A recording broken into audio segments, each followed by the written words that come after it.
On Christmas night, 1951, Harry and Harriette Moore settled into bed after their 25th wedding anniversary. As they slept, a bomb exploded underneath their bedroom. The two were civil rights activists well known for their work with the NAACP in Florida. Their deaths are often referred to as the first assassinations of the civil rights movement, taking place over a decade before the deaths of Edgar Evers, Malcolm X, and Martin Luther King Jr. Join us at the table today to discuss this couple's incredible work and the not so surprising suspects behind this unsolved case. Hi, everyone. Thanks for stopping by our Table of Disappointment. This is How They Got Away, the show where we discuss the unsatisfying endings to your favorite unsolved or unpunished true crime and corporate greed stories. I want to apologize ahead of time for some of the names of these places in this case. They're kind of outdated and would be somewhat considered offensive today. Unfortunately, this is from the time of segregation, and so these were the names. So, blanket statement at the top. Wig. Okay. I want you to know Anna and I, during that opening, just were open-mouthed over here. We were like, there's no way that like they could be a couple with such similar No, I was thinking like- oh no, they died on Christmas on their 25th anniversary. I was ready to be like, oh, that's so sad. And then it just got more wild from there. So yeah. I am at the edge of my seat. Me like, oh my god, couple. And then it was like, I feel like it's also so crazy that I didn't know about these two before. I was going to say, because we know that the civil rights movement is like very, very cleaned up, like for how they're going to teach it in history. It's very like, I can't think of the word, but it's very, I guess, glamorized, or like they kind of cut out the like kind of gross parts, or the kind of the worst of it. Like, because this was like yeah. a really intense time, and we kind of just like, I guess, gentrify it, for lack of a better word, to like make it palatable for white people. So I think there's a lot of the like, there's a lot of it that we just don't hear about and don't learn about. Right. And I definitely think that the way that they passed, it's interesting because we do talk about Martin Luther King Jr. in elementary school, and we know that he was assassinated. But it's also interesting how we don't know about these two or talk about these two. But I feel like also for children, a bomb exploding is also kind of a lot. I mean, But getting you shot hear is about also other kind things. of We a hear about lot. 9/11. So Yeah. Remember back in the days where every September 11th you would go into class and watch news feeds of the towers falling? Remember that? But it's also like, yeah, sure, for elementary kids, you don't want to come out with the hard stuff right away. yeah, I understand that's a lot for elementary school kids, but it's not like you don't continually talk about the civil rights movement in right. more and more detail, with more and more nuance, or at least you should be. American school systems. So, like, I feel like a high school student, your average high school student, Exactly. like, this is not that crazy for them, Exactly. especially That's in what today's world. Yeah, exactly. That's kind of my thought as well. But we're going to get into their lives and talk about them today. So if you are left out of the loop like I am, then we're about to talk about it a little bit. Can I just ask, Ollie, did you pick this case specifically for February because it was Black History Month, or was it a coincidence? No, I just found it. Oh, because I Yay, also coincidence. found a case. Spoiler alert, this will be later, and it probably won't even come out in February. That's the thing. These are not going to come out in February now that I'm They're not. realizing it. But mine is also similar. Like, I just kind of found it, but it's like also civil rightsy, and it will make you angry. So that's a fun spoiler. I can't wait to be so way. enraged today.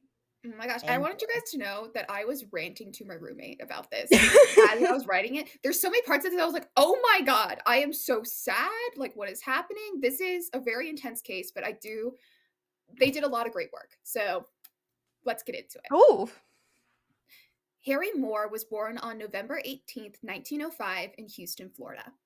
He graduated high school at 19 and then went to Florida Memorial College. He did so well in his classes that his peers called him Doc. good for damn. him.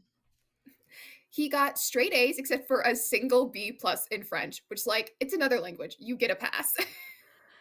Okay, but like I'm imagining such honestly, I'm imagining a version of you that is like sitting looking at this B plus, like quivering in the corner of the cafeteria. Okay, I want you to know that I got like 1 B plus in college, and yeah, I was really upset about it. All right. Honestly speaking, like, So I'm correct. I'm better than this. I'm better than this. Your assessment accurate. Calling Annalise out. Damn. It's crazy. You just know me too well. Anyway, in 1925, Harry moved to Mims, Florida to teach 4th grade at Cacao, sorry, colored school. Um, Right. Right away, we're in Oh. that time. this was around the time that he would meet Harriet Vita Sims. Oh my god. Can I just say that like he's like so smart and so like he could this is segregation. This is a time where black people and people of color did not get the same opportunities, much like today, but it's slightly better today. But like Mhm. he chose to be a teacher. Like there's clearly such a love of learning there for him. That's so cute. And such a love of helping others. Yeah. Like, this man helps so many people and cares so much about his community. But we'll I get to also that. imagine in his older years he got really, really good at French to like spite that B plus. I don't know why that's in my head, but I'm like, he like is so good at French. I Him mean, just being honestly, like, in the way that he like relentlessly like pursues things, I honestly think that yes, that seems in his personality. I feel like he probably is good at French, but it's probably like the tests are kind of whack. Like sometimes you can learn a language and then all the True, tests and stuff are like, this is bullshit. No one's gonna be like, what are the true, true. Well, I don't honestly, know, in this area, like we're kind of subdivisions. close to the more Creole diasporas, so it's possible like he spoke more like Creole French, but the test was like France French.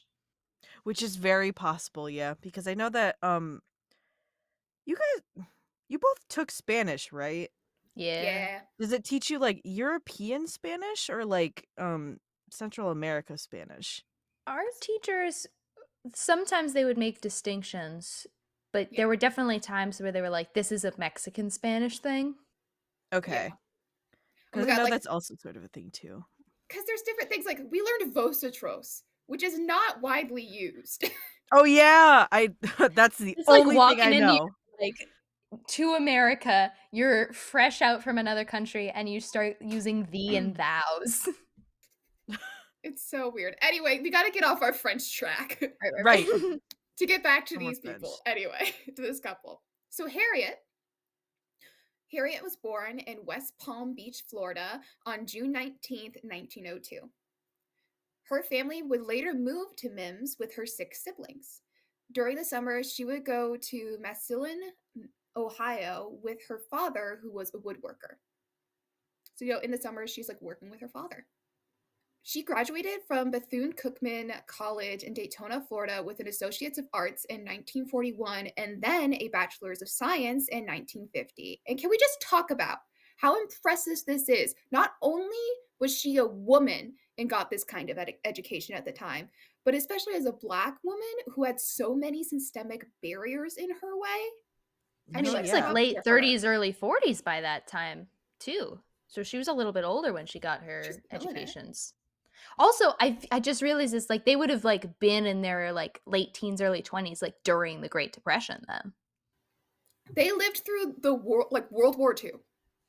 They Oh lived my no, wait a god. minute. They lived through World War One, One World War and two. Two, You're right. and the Great Great Depression. Depression. They did. They lived through All everything. the Because we talk troubles. about later that there's some people who are veterans from like World War One, and then someone's uncle just came back from like Vietnam. Like there's so many things happening. Oh my god. It's I feel like it's hard to remember like the 19th century, like Or Korea, I should say. very much like today, Mm. historical shit's happening every day and it sucks. It's crazy when you think about Mhm. how many things, because like we learned about these things in such like bubbles Yeah. that all of this Mhm. happened simultaneously, and people lived through such a turbulent time. It's like it's to think of it in terms of one person's 20s is wild. Yes. Now we're having that, kind of, also I not know. really, but Our great history grandchildren would be like, repeats Grandma, itself. History Grandma, do repeats you itself. remember the '08 bubble, 2012, 2016, the 2020 I pandemic? remember. And you're like, oh, right, those all happened in like Oh, 20 whips years. around. Do not speak of me of such evils. I was there when it was created. Partially, kind of, not really, Anyway, but so you yeah, know these what I people mean. are living through very turbulent times. Not like for the whole of America, and then for Black people in general, for minorities in general. So much is And they're happening. killing the game. No, really. They're doing great. Harriet then went on to teach elementary school at like a couple of different schools, and would actually cook lunch every day for the kids.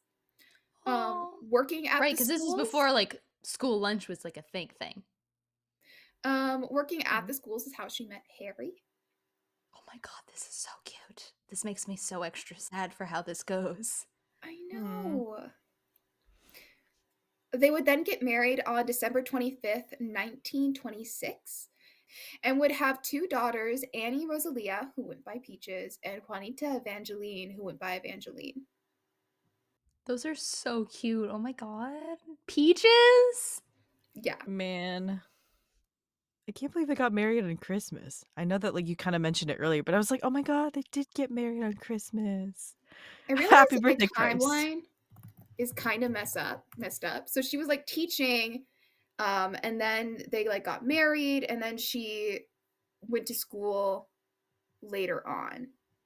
No, right. You kind Oh, of said that would have been in her late. So wait, she is a mother Yes. and is getting her education in a time where it's already difficult for women and especially women of color to get an mhm. education at all. And she's like, fuck it, I'm getting my higher education. I have We two kids at ballin'. home. I'm an elementary school teacher. I'm a Yes. woman of color and I am getting it. Get your bag, girl. Yeah. So, like, Mhm. just to be clear, so she got married before and had her children before she went to school. I realized that the way that I said this, I said she then went on to teach. She taught before she got her degrees. Mhm. So, just to make that clear. Fair, fair. Mhm. I will also say that there's not a ton on Harriet and her life, a lot of things, because Harry is kind of, he does a lot. But it's important to know that Harriet was there supporting and helping with a lot of his work, but she's not Mm. talked about as much. And that's not uncommon. It's like, all right, well, Harry did these things, but you know, and then Harriet behind him. Right. Harry did these things. It's like, that's pretty common for women. Mm. Going back to our kind of timeline, Harry would later become a ninth grade teacher and the principal at Titusville Negro School. Getting the He principal. Yeah, he's excelling. He's doing so well. He was excelling at school, he continues to excel at work. Um, Sadly, he would later be fired for attempting to equalize pay for African American teachers in the county. Damn. Imagine firing Just someone because they're like, normal pay, regular pay." His wife would also be fired, and the two were blacklisted by Brevard County public school systems for their advocacy work. goddamn. Oh my It god. it really goes to show like the way that these kind of institutions will immediately close ranks the second you try to make any changes. I feel like it kind of goes Mm. with that changing the system from the inside can work, but sometimes it is not, especially for such long-standing powerful systems. Mhm. So, speaking of activism and advocacy, let's get into some of that work. According to harryharrietmoore.org, the couple were the first true civil rights activists of the modern civil rights era in the state of Florida. Harry organized the first Brevard County branch of the NAACP in 1934 and became its president. Ooh. Get it, Harry? He would later help coordinate chapters throughout the state, and in 1941 became the president of the Florida Conference of the NAACP branches. Because you know, you get fired from the job that you've been working at for years. And not only are you fired, you are blacklisted. You're not going to be able to find any work in this state. And what does Harry do? He's like, fuck this. I'm a unionize. Hooray! He's a really for the people kind of person. Mm-hmm. You can tell him like everything that he does. Mm-hmm. In 1944, Harry formed the Florida Progressive Voters League and became its executive director. Harry was extremely successful in his efforts to expand Black voter registration. The league itself helped register over 100,000 Black voters in the state of Florida. He also, in general, increased the NAACP Florida branch membership during his time. Get it, Harry. He really like laid the groundwork then for like later Yeah. civil rights movements, is like already getting people informed and mobilizing. And especially because state of Florida didn't have many people doing this at the time. Like he and No. and Harriet as well were really at the forefront of this. What Harry is possibly most well known for is relentlessly seeking punishment for those who committed crimes against African Americans in the NAACP. He served as an advocate against racial violence and lynching. And I don't think we've talked about sundown towns in any of our episodes, but this is right around that time of like this level Mm. of unmitigated violence against African Americans, other people of color in the Americas. So it's like, this is needed. This is Yeah. so needed. There are two cases that he is most well known for, the lynching of Willie James Howard and the Groveland rape case. And his Oh. outspokenness and work during these two cases are believed to have led to his murder. What? They hate to see a king winning. So we're going to speak briefly about this. They hate to see a king winning. They also hate people who try to push too far. And honestly, he Yep. wasn't, but people don't like being pushed. Damn. I want a Hey. better society, people. Kill him. Get his ass. Hey, Get him. people of color are people, and maybe you shouldn't treat them with violence. The system. How dare How could you say The that about system, our I am perfect system? the system, I So am personally offended by that. I made the system for people like me to succeed, and like you're against that? Die. Anyway, so to give a brief summary of these cases, Willie James Howard was 15 years old. He was a 15-year-old African American boy living in Live Oak, Florida. He was lynched on January 2nd, 1944, for first giving his coworkers Christmas cards at Van Priest Dime Store, but then also giving his coworker Cynthia Goff, a white girl, a second letter on New Year's Day. God, how dare he be nice to his coworkers? How dare he? Can we just say before we move on here, there are a lot of different lynchings, but I feel like the ones you hear about a lot are teenage boys just living the damn life. And I feel like, I don't know the statistics, but I feel like there's something to be said about the selection of victims of this kind of violence being young people who can't fight back as well. It's really sad. The text of the card is on Wiki if you want to read it.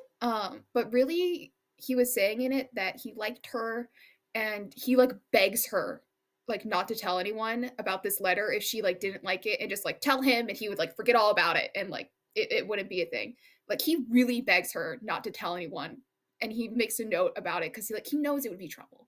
And he makes a note Yeah, about like he if we lived in knows. the north, this wouldn't be as big of a deal. And I like, we want to be friends, and like I like you. I think you have like a beautiful smile. I think you're really great. And begs her, I think like 3 times, asks her not to tell anyone if she didn't like this, and just like let him know, and he'll like drop it. Please don't tell me she like told someone. She did. I'd rather have like someone else find out. I don't know.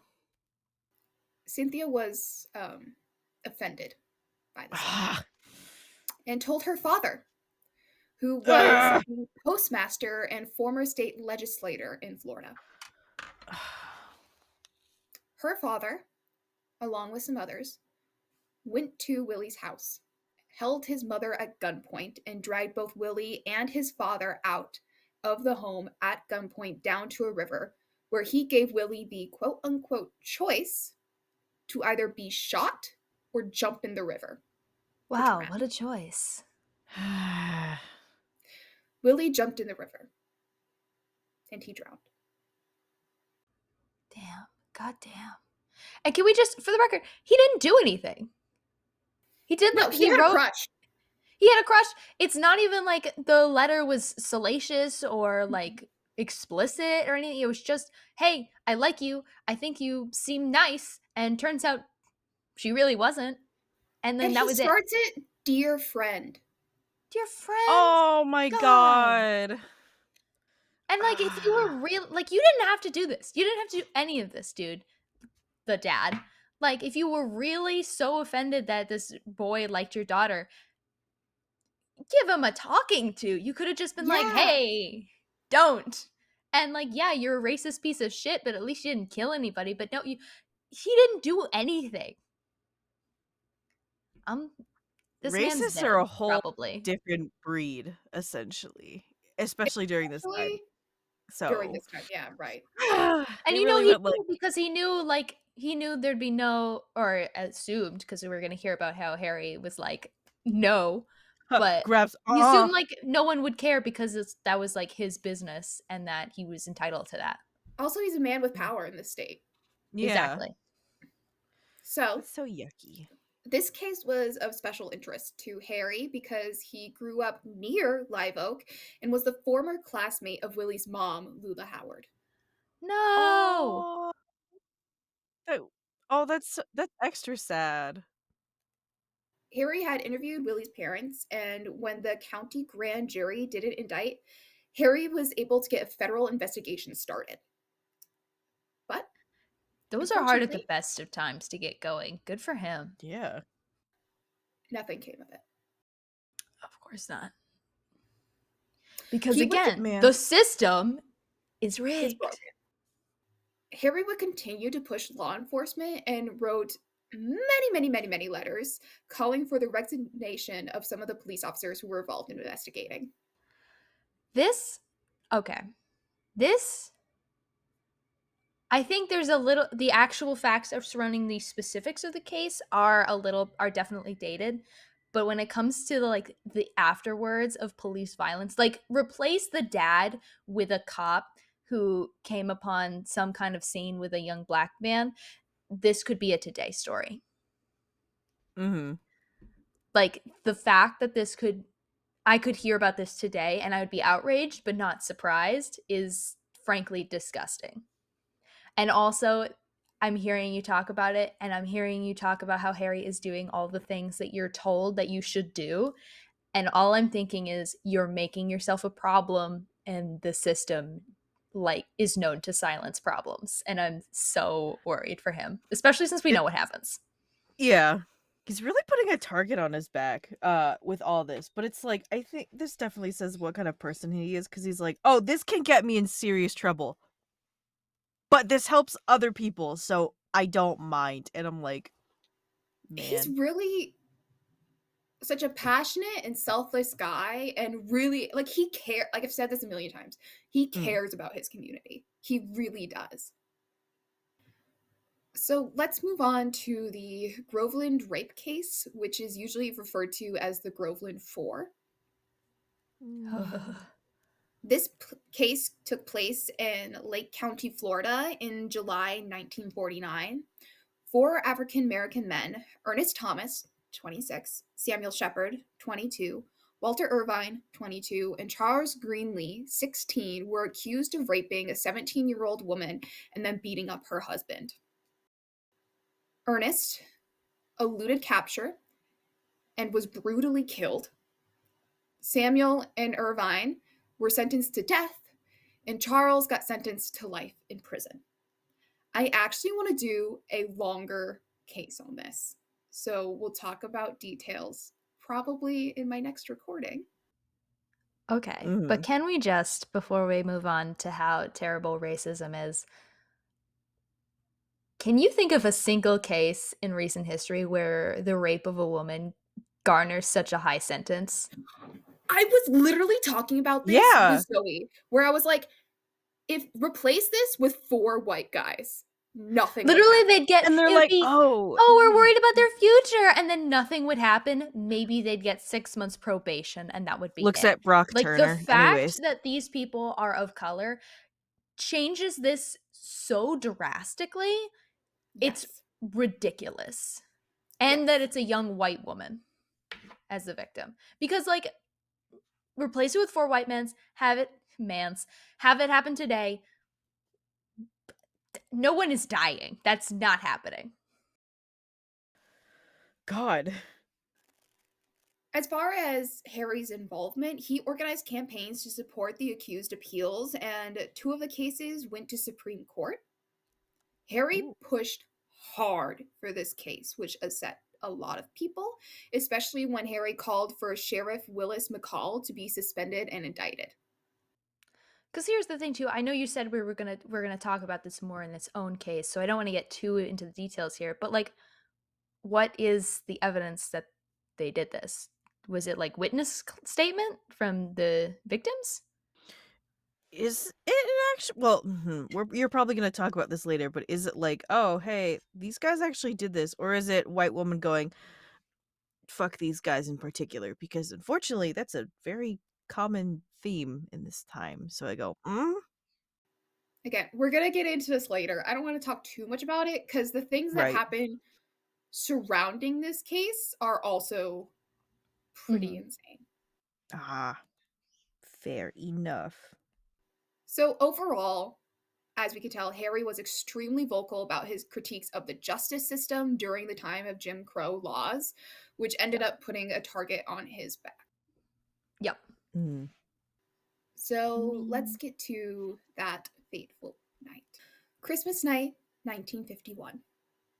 This was 6 weeks after his call for indictment of Sheriff McCall. That night, Harry and Harriet were celebrating their 25th wedding anniversary. Their daughter, Evangeline, was on her way home taking a train called the Silver Meteor and would arrive on the 27th. That's a very fun train name. We should go back to this time where you name trains. And can we just hang on? We're gonna get into the. Yep. Go Sorry, ahead. nobody named plows. I want to name Yeah. plows here. Anyway, Like plow continue. Oh, face. yeah. Can we just before we get into the horrible details and I get shocked into silence, can we talk about how this seems so purposeful? This is 6 weeks after he's called for this person to resign. You had kind of all the time in the world. You could maybe make the argument that they picked this date because they knew they'd be home. But there's something so it is Christmas. I'm going to assume that the alleged people who did this are claimed to be Christians. That's a way to celebrate Jesus' birthday for sure. It is an Jesus. anniversary. Like there's something about the picking of this date that seems such an extra fuck you. Yeah. So intentional. Yeah, exactly. Even if it, like even if it was just their anniversary on Christmas? On I know. Christmas? Can we just agree Christians not to murder love on that Christmas? shit. Christmas? Can't you put aside your racism for, like, one holiday? Ah! Every religion gets one day where you're like, we don't murder on this day. We don't murder, we're gonna, like, let people thrive. Jesus would not approve. He'd be like, "I did not Jesus put wouldn't myself approve on of the murder cross." in general, but can we all agree Well, not on his birthday? I think Jesus could potentially agree to murder because he does have, like, that one line where, like, some guy's like, "I keep looking at, like, these prostitutes or something," and he's like, "Well, Rip out you your should pluck eyes. your eyes out. Remove your That's eyes a you because they're problem. women." That's a you Yeah, problem. so Jesus is like, for you, an exception. well, I guess it's not murder. I feel like Jesus would be like, "If you're a yucky person, you deserve bad things to happen to you, so take Jesus that said as you karma's a will." bitch. Anyway, Yeah. rolling it back. Oh, No. right. No more So Jesus. that night, after the couple went to bed, a bomb exploded underneath their bedroom. The blast could be heard from several miles away in the next town over, Titusville. I'm going to show you guys a picture of the home Oh Like dear. before or after? after. Okay. Oh no. Oh, Oh so my okay, god. so it's a one bedroom, it's a one floor. They like Oh, snuck underneath the house to plant this Mhm. bomb. that's still like a Right. lot of damage. Wow. Damn. The fact that the roof is still intact though, that's surprising. I want to get in touch with their roof guy. Harry would pass away from his injuries while being transported to Sanford, which was 30 miles away and the closest place that he could be admitted to as a black man. Oh right, I forgot that in this era, in addition to all the other racism, you can't even get treated in a normal hospital. There's no such thing as just a hospital. It has to be delineated by Oh, color because that's the stupidest shit I've ever heard. Like it's all stupid, but you know when there's like levels to the stupid. yeah. This is level 9. This is level 9. Harriet lived long enough for her husband to be buried, but would die only 9 days after the explosion from her injuries. Oh. It's amazing they both lived at all after an explosion like that. Yeah. For 9 days, she And suffered. like in agony. And also this would be at a time where they like I believe this would be at a time I don't quite recall when they stopped believing this, but there was a long time where they just believed that black women and black people in general, but also particularly black women just like felt pain differently than white people, so they like wouldn't be given the same level of access to pain relief medication. This is probably like around that time, I believe. I don't remember the date of the experience experiments when they did that, but I would not be surprised if they were like, "Yep, this time." I know that those experiments are like shockingly late in the 20th century. Mhm. That's also very true. Can you imagine Evangeline though? Cuz she's like on a train and she comes like 2 days after the attack. Like it's And there's no cell phones are phones. Let's talk definitely about ugh. Evangeline. Oh Oh. no! Poor Evangeline. Evangeline didn't hear about what happened until she arrived home as planned. She No, Oh said, because my how would she? god. yeah, she said in an Yeah. interview, she said in an interview, I noticed that my mother and father were not in front of all my relatives to greet me, and they were always there. Can you imagine the other Oh my relatives' god. faces too? Like trying to like keep it together. Her uncle George, who was on leave from Korea, had to break the news. No. And according to her account, he said, well, Van, I guess I'm the one who has to tell you. Your house was bombed Christmas night. Your dad is dead, and your mother is in the hospital. End quote. I mean, I have never had to give news like that to anybody. And honestly, like, that's such a heavy sentence, but there's no way to sugarcoat it. You just have to You be like, gotta rip the these are band-aid the off. these are the No, facts. yeah. I'm so sorry. And not only this, she didn't get home until the 27th, so she kind of had to miss Christmas with her family. Which at the time Mhm. you're probably like, that sucks, but that's how the timing worked out. We'll still have, until New Year's to hang out. And not only did you guys miss Christmas, your dad is dead. You'll never have another Christmas with him. And also, your parents dying is so already horrific. Her house is destroyed. Her childhood home is destroyed. There's such I keep saying there's such an extra level of fuck you to this. It truly is an extra level of fuck you. This whole thing. Literally. Evangeline, when she heard this news, insisted to be taken to the family home. Like she needed to see with Yep. her own eyes. I get that. The Mm. damage extended beyond her parents' room and actually into the room that she had shared with her sister Peaches. No. She was talking about how there's like beams from the ceiling were like crashed down like onto like the floor. Like it was wrecked. Like structurally not safe at all anymore. Nope. What about Peaches? Peaches was older, so she was probably moved out by this point. I'm not sure what Peaches was doing at this time, Mm. honestly. So which is fair because I was like, They got married where is in she? 26, and this would have happened in the 50s, the 51. early 51. Mm. Assuming they had children within the first 10 years of their marriage, their oldest kid would be, like, over 20.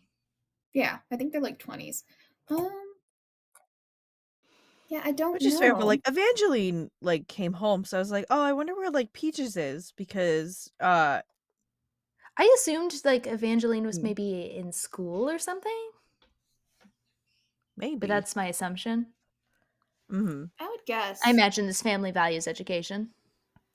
Yeah, the I only mhm. thing, I mean, she's alive at this time, according to, I'm going to say, again, I just looked this up. It's finegrave.com, so take that with a grain of salt.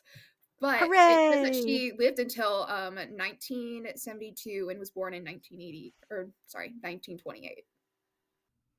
Okay, Mm. that seems to fit with their timeline, though, like, 2 years after they got married, they had their first kid, that tracks.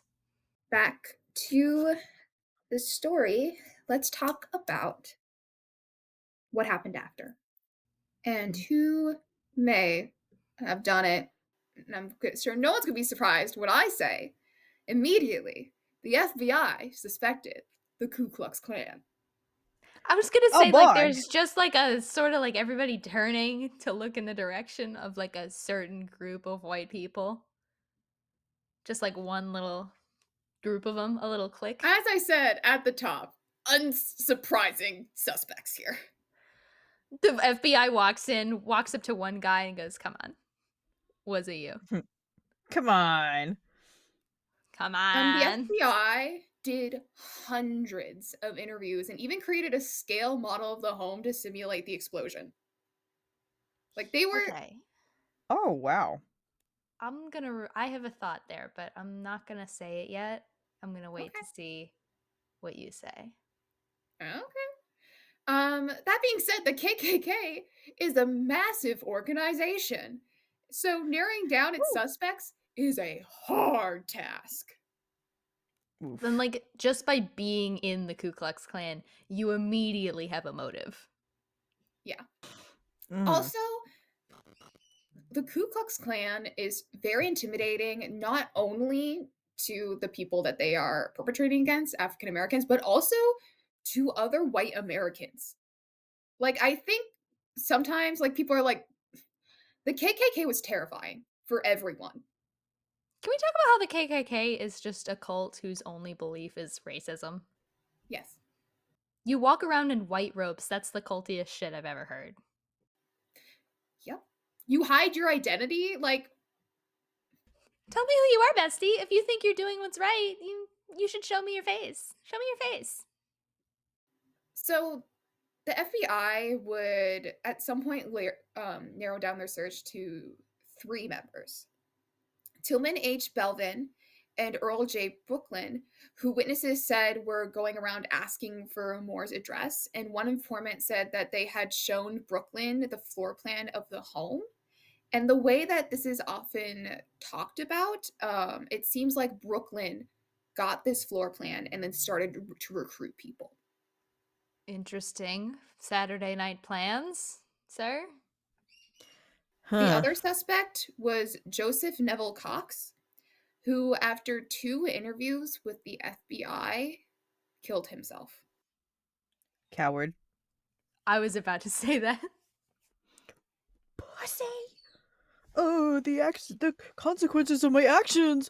Oh Oh, no. bitch, bitch, The idiot. case was failing to get evidence that it needed since many of the witnesses refused to talk, and some of them who had already given testimony backpedaled on what they said or refused to testify. Again, the power of the KKK coming into play there.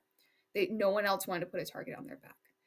On top And I of would that, also say, like, sorry, the neighborhood was likely predominantly people of color that the Moors lived in. So yeah, any witnesses who saw anything that night are people of color and know for sure. exactly what the KKK thinks of them and is capable of. So there's definitely that aspect, but also like police treatment of Black people even as witnesses is not great. So Right. like Mm. there's distrust there even to begin with, even if you want to help.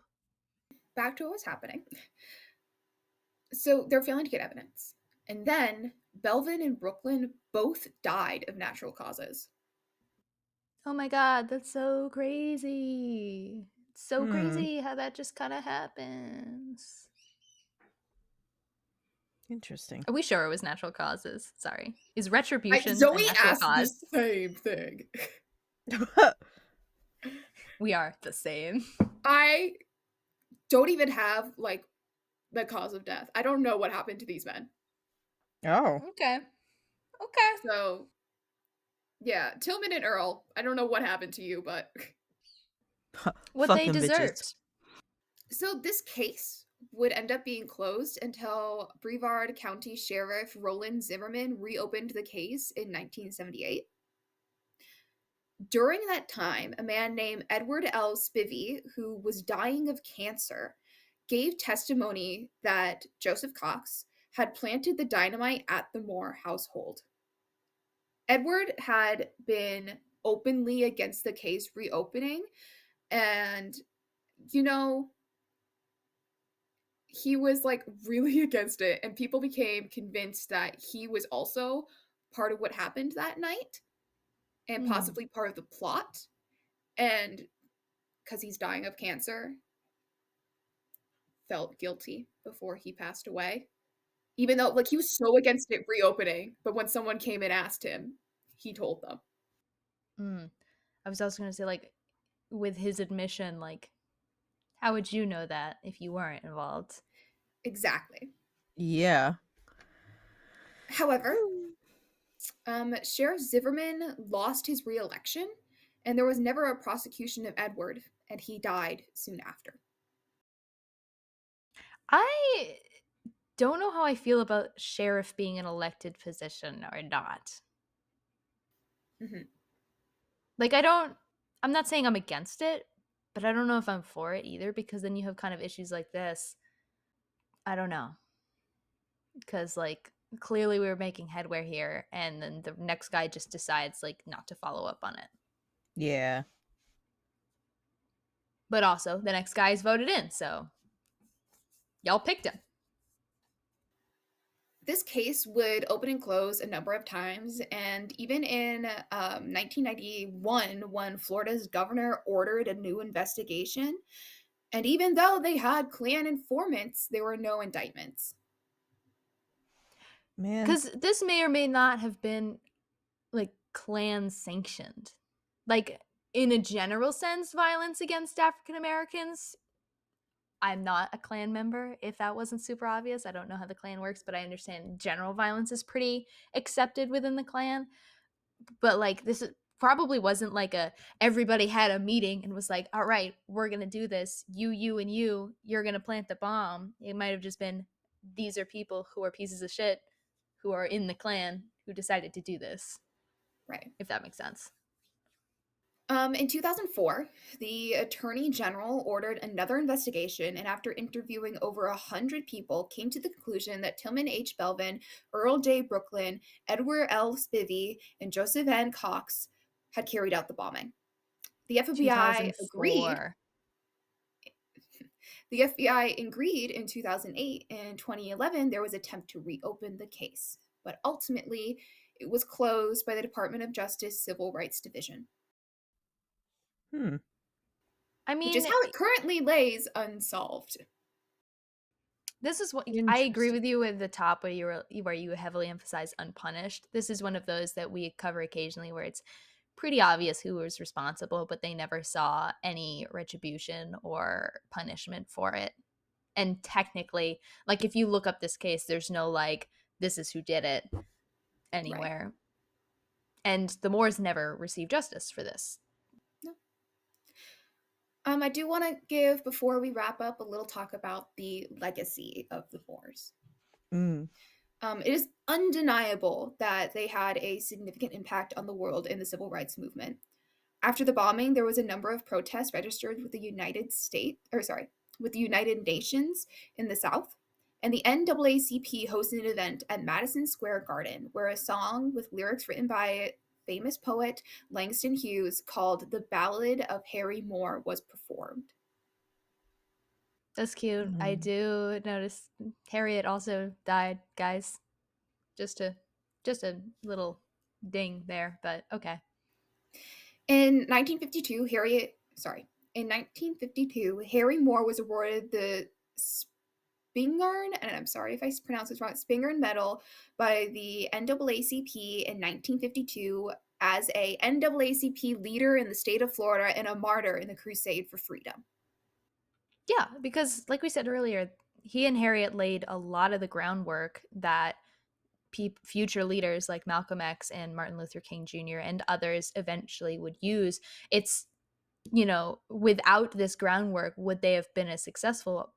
It's hard to say. There's a lot that goes into that. Today, there is the Moore Memorial Museum and Park. The website description reads, "The Moore Museum explores the history of the Moors through interactive exhibits, historic collections, dynamic speakers. In contrast to yesteryear's civil rights movement, we also examine today's global civil and human rights issues." End quote. The fact that these two are not, at least for us, like we can only speak for our education experience, but I had not heard of the Moors in relation to the civil rights ever, I don't think, or they were Mhm. very, very lightly touched upon. You might make the argument it doesn't really fit in with the other civil rights time frame, but it's incredibly important. They Yeah. laid the groundwork. This led to the civil rights movement. Crazy, and they died for it. They died for this cause, but we forgot Mhm. about them. A replica of the Moore home currently stands in the same place as the original, and the interior is decorated to look like what it did that Christmas night before the bombing. Oh my Oh, gosh. with like a Christmas tree and stuff. Hmm. And that is all I have for this case. Okay, I didn't say anything because I wasn't sure if you were going to say it or not. But before we wrap up here, I do have to wonder, based on other things we know about the civil rights movement and the FBI's proclivity for removing threats to quote unquote national security and their alleged involvement in Malcolm X and Martin Luther King Jr.'s deaths, have to wonder if there was Hmm. maybe some involvement here. I'm not Hmm. saying they sent an FBI operative to take out the Moors, but we know that the Ku Klux Klan had connections with a lot of people in high places around Yeah. this time. I don't think it is a giant leap to wonder, after the upteenth letter this man sent to the FBI over racial and civil rights issues, if perhaps somebody made a phone call and was like, hey, can somebody maybe take care of our quote unquote problem? I have to Mhm. mention it because I don't that's kind of a big show of the FBI to then show up to, sure, it's a bombing. That's kind of a wild thing to have happen. But if two black people were murdered in a town in any other way and it wasn't people who were heavily involved in civil rights, would the FBI have gotten involved? I ask you this. I ask you this, Like, fellow Americans. they, I don't know, it's like a very the lady doth protest too much a little with how Mhm. heavily they seem to have gotten involved with this. They're interviewing hundreds of people. They build a replica of what the home looked like before the bombing. Like, that seems like a lot of effort on the FBI's part. I ask you where this effort was for other murders at the time of African Americans. I don't know, if they're these are important people Yeah. within the civil rights community. I, Mhm. from my more modern perspective, I don't believe that the FBI cared that much about African American people at this time. I feel like it bears mentioning. Yeah. And we know that they later sent letters to Martin Luther King Jr. telling him to kill himself, so it's like they're not above it.